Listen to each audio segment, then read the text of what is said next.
ৰাতিপুৱাৰ পোহৰে উজ্জ্বল কৰা পৃথিৱীত আমি সূৰ্যৰ পোহৰ চাই বুজিব পাৰোঁ যে পৃথিৱীলৈ পোহৰ আহিল। এই পোহৰেই আমাৰ মন পোহৰাই তোলে আৰু আমাৰ জীৱনৰ সংকল্পক সুসমৃদ্ধ কৰি যোগ্যতা অৰ্জনেৰে কটাবলৈ সুবিধা দিয়ে।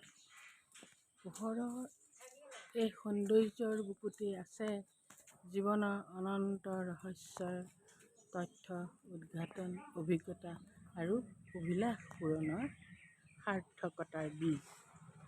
আমি সুন্দৰকৈ যদি বুজি লওঁ, আমাৰ সুন্দৰকৈ জীৱন যাপন কৰিবৰ কাৰণে আমি যিকেইটা কথাত অতি গুৰুত্ব দিব লাগে, সেই কথাকেইটা হ'ল মানুহৰ সুখৰ বাটত কি বাধা থাকে। সুখৰ বাটত যি বাধা থাকে, সেই বাধা আমি বুজি ল'লে সুন্দৰ পৃথিৱী, মুকলি আকাশৰ দৰে আমাৰো মন অনন্ত মুকলি মনৰ গৰাকী হৈ উঠিব। সেই সুন্দৰ জীৱন বাটত বাধা হোৱা কথাকেইটা হ'ল প্ৰকৃতিৰ শত্ৰুতা, যি শত্ৰুতাৰ কাৰণে আমাৰ খেতি বাতি শাক পাচলি সকলো বিনাশ হৈ যায়। তাৰপাছত আহিলে মানুহৰ সম্পৰ্কৰ জটিলতা। মানুহ সহজ সৰলভাৱে নচলে। মানুহৰ সম্পৰ্কত অনেক জটিলতা থাকে। কোনো কাৰো ওচৰত সৰু হ'ব নিবিচাৰে, কোনেও কাৰো ভাল কথাক শলাগিবলৈ মনৰ সংকীৰ্ণতাক দূৰ কৰিব নোৱাৰে। হিংসা ভাৱে প্ৰচলি থাকে আৰু বাৰ্ধক্যৰ প্ৰতি অনীহা, বৃদ্ধসকলক অৱহেলা কৰা।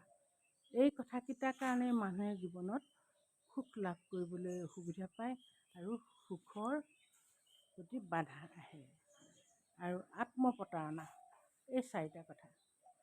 প্ৰকৃতিৰ শত্ৰুতা, মানুহৰ সম্পৰ্কত জটিলতা, বৃদ্ধৰ প্ৰতি অনীহা আৰু আত্মপ্ৰতাৰণা।